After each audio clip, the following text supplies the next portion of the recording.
Our sporting culture has gone from get ready for a broken effing arm, Barry Hall punches, Shane Warne sledges, smashing streakers, and footy show antics. Picking out which one for dinner?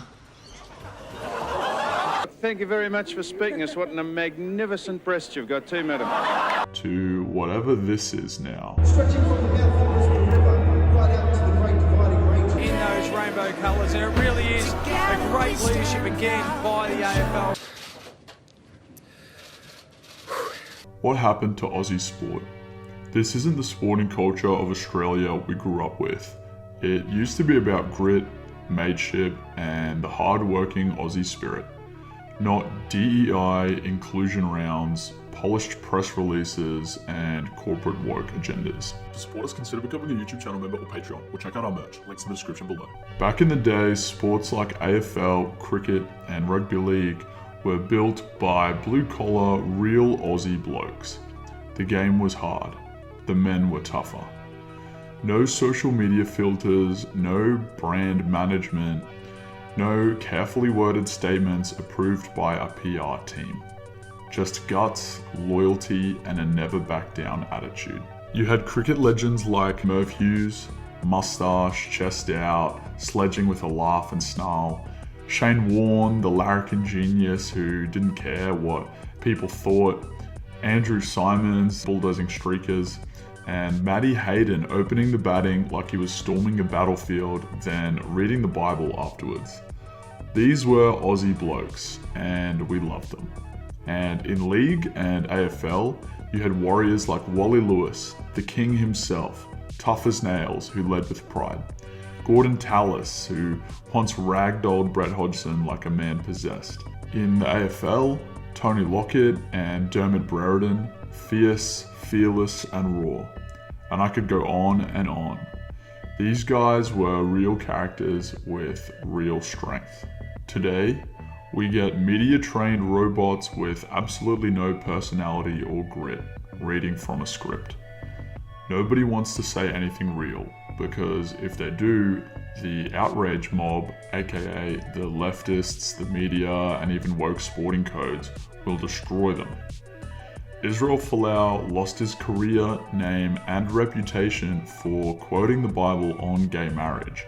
And Andrew Thorburn, who was CEO of Essendon, got kicked out of his role and shamed, not even for what he said, but for what his church believed about gay marriage.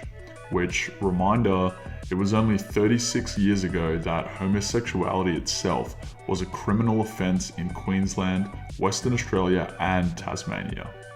This cancel culture has made sport timid.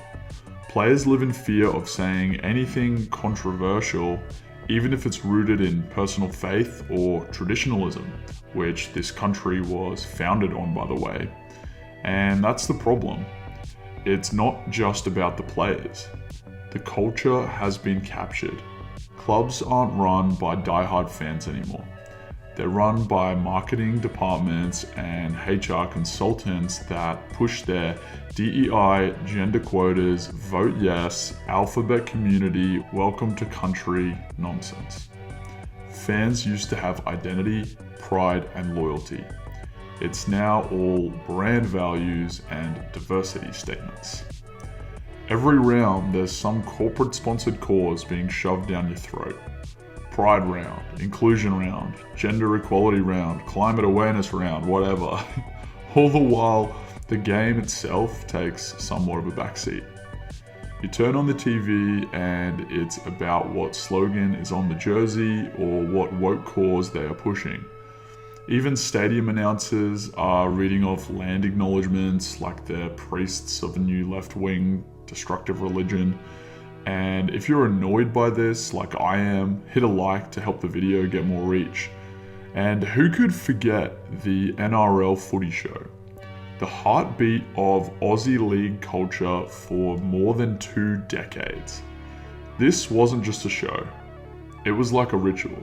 Thursday nights, you'd knock off work or come home from school and sit back for a laugh with Fatty Vaughton, Sterlo, Chief, Matty Johns, and the rest of the crew. It had the perfect blend. Footy analysis, locker room banter, big personalities, and just enough chaos to keep it real. It almost felt like you were watching your mates on TV. It was Aussie through and through. Rough around the edges sometimes, funny, offensive for some, but honest. But then, they got rid of the grit. They started cleaning it up, cutting the blokey humour, bringing in women presenters into the show to tick diversity and inclusion boxes. And suddenly we had segments that felt like they belonged on morning TV, not a show about tough Aussie rugby league. And shock, the energy changed, the chemistry vanished, and the loyal fan base, mostly working class Aussies who grew up loving it, stopped tuning in. They tried to make it appeal to everyone, and ended up appealing to no one. Within a few short years, after more than 24 seasons, the footy show was dead, axed in 2018. Why? Because they took something raw, fun, masculine, tribal, and they neutered it. They couldn't handle the personalities of the main crew anymore. They wanted polished, PR approved, politically correct, and it all just killed the show.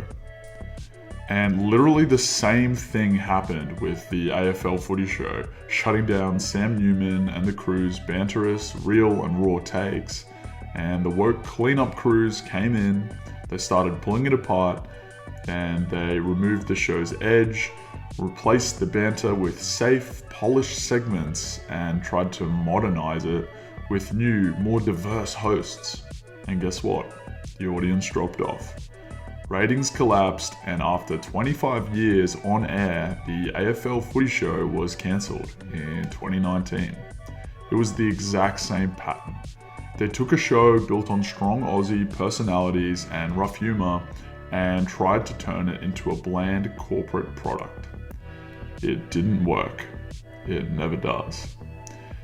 And don't get me started on the extremely over-exaggerated 2018 ball tampering saga. Yeah, what they did was wrong, but if you actually know cricket and a bit about cricket history, you'll know how ridiculously out of proportion that whole thing was blown, because ball tampering actually has happened quite often in cricket, and different countries and people have been done for it many times, and with only a few games ban or suspension normally at most.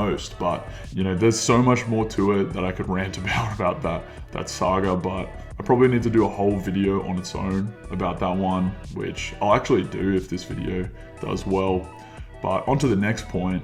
The Aussie flag used to unite us at games, at sporting events, but now it's barely seen, to be honest. The anthem, well, lucky if it doesn't get fully replaced soon by a welcome to country ceremony or drowned out by symbolic gestures. Players don't even get to be human anymore. They're expected to be diplomats, activists, or therapists. They can't sledge, they can't stir the crowd, they can't have a go. Banter's out, and aggression is now toxic. Everything is polished, sanitized, boring.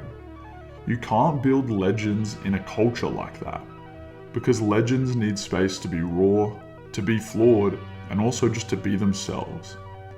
And what about the stadiums? Well, the atmosphere is gone. Sure, it's family friendly, but the tribalism, the passion, the electricity, I don't know, it just doesn't feel the same anymore. It almost feels like it's been policed out or just tamed over time. Aussie sport used to be where our national character shone brightly. Underdogs who never gave up, mates who had your back, larrikins who made you laugh, and heroes who made you proud. Now it's a product, a brand, and a stage for activism dressed up as inclusion. And the saddest part, we're losing the next generation. Kids, mainly young men, aren't growing up idolizing hard men with heart.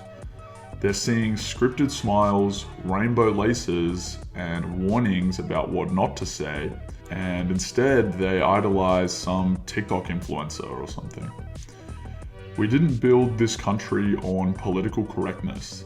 Our ancestors built this country on realism, toughness, loyalty, and truth. And our sport actually used to reflect that. But now it reflects a very different Australia. One where the grit is gone, the mateship is monitored, and the only accepted attitude is obedience and to shut up and not speak out or say anything controversial. But there's still time.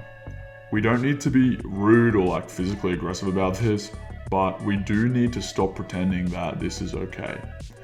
If you're sick of watching something you once loved turn into something you barely recognize, speak up, push back.